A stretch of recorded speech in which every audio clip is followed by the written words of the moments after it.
Mini Wika TV. Magaling! Nabawi na natin kay Swiper ang natitirang mga letra. Mapapatuloy na natin ang ating pagsusulat. Handa na ba kayong makinig at matuto? Magsimula na ulit tayo. Maaari niyo bang sabihin sa akin kung saang titik nagsisimula ang nyog?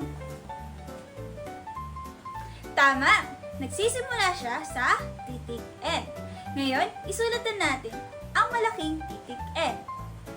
Isang tuwid na linyang pababa, pahilis pababa, at isang linya ulit na pababa. Ngayon, sa maliit na titik N naman tayo. Isang maliit na guhit pababa at pakurba pahanan. Maaari niyo bang sabihin sa akin kung saang titik nagsisimula ang ninyo? Tama! Nagsisimula siya sa titik Enye. Ngayon, isulat na natin ang Enye. Parang titik N lang ang Enye, pero may alon siya sa taas. Maaari niyo bang sabihin sa akin kung saang titik nagsisimula ang ngipin? Tama! Nagsisimula ito sa titik NG. Ngayon, isulat na natin ang NG.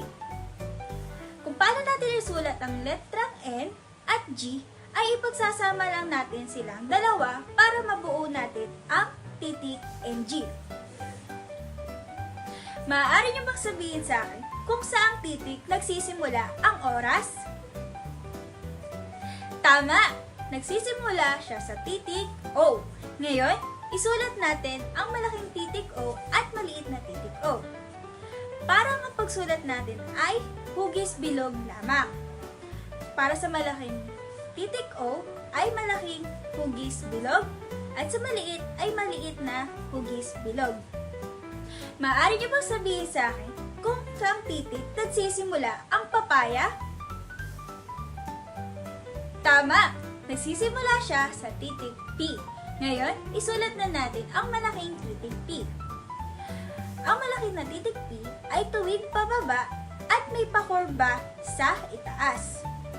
Habang ang maliit na titik P naman ay tuwid na pababa at may pakurba sa gitna. Maaari niyo bang sabihin sa akin kung saang titik nagsisimula ang queen? Tama! Nagsisimula siya sa titik Q.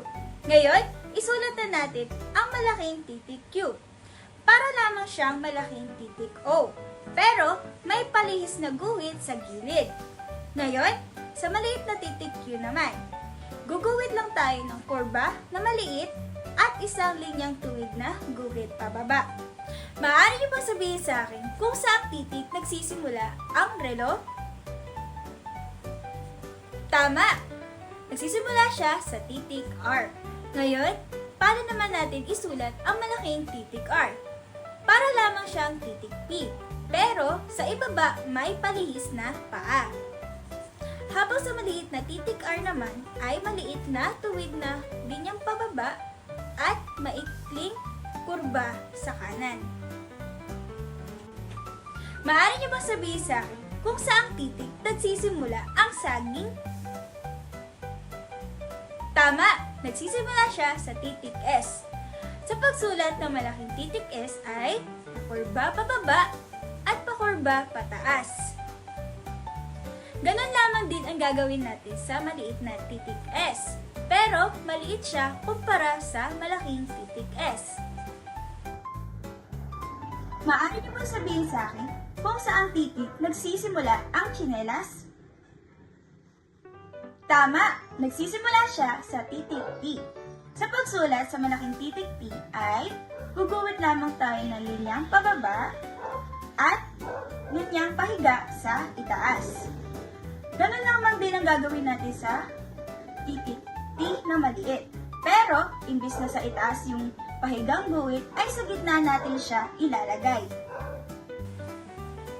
Maaari niyo bang sabihin sa akin kung saang titik nagsisimula ang ubas? Tama, nagsisimula ito sa titik Q. Para sa malaking titik Q ay kurba pababa na may tuwid pataas sa gilid. Habang sa maliit na titik Q naman ay kurba pababa at may maikling guhit sa kanan. Ngayon, sabihin niyo naman sa akin kung saang titik nagsisimula ang van. Tama! Nagsisimula ito sa titik B. Ang pagsulat naman sa titik B ay dalawang pahilis na papaba. Ganon lamang din ang gagawin natin sa maliit na titik B. Pero maliit siya kumpara sa malaking titik B. Maaari niyo bang sabihin sa akin kung saang titik nagsisimula ang walis? Tama! Nagsisimula ito sa titik W. Sa pagsulat sa malaking titik W ay apat na pahilis na guhit lamang.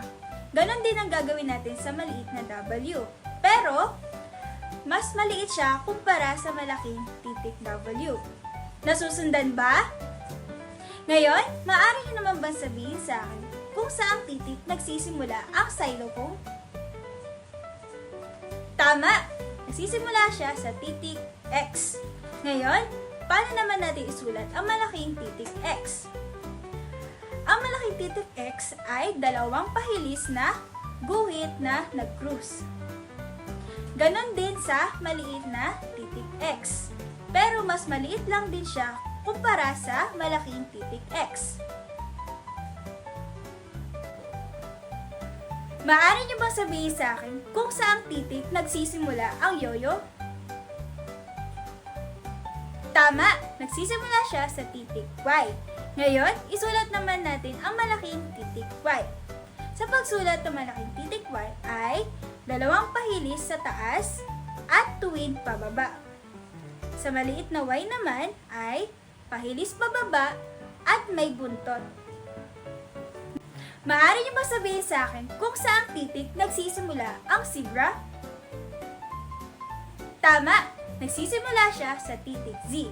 Ngayon, isulat na natin ang malaking titik Z.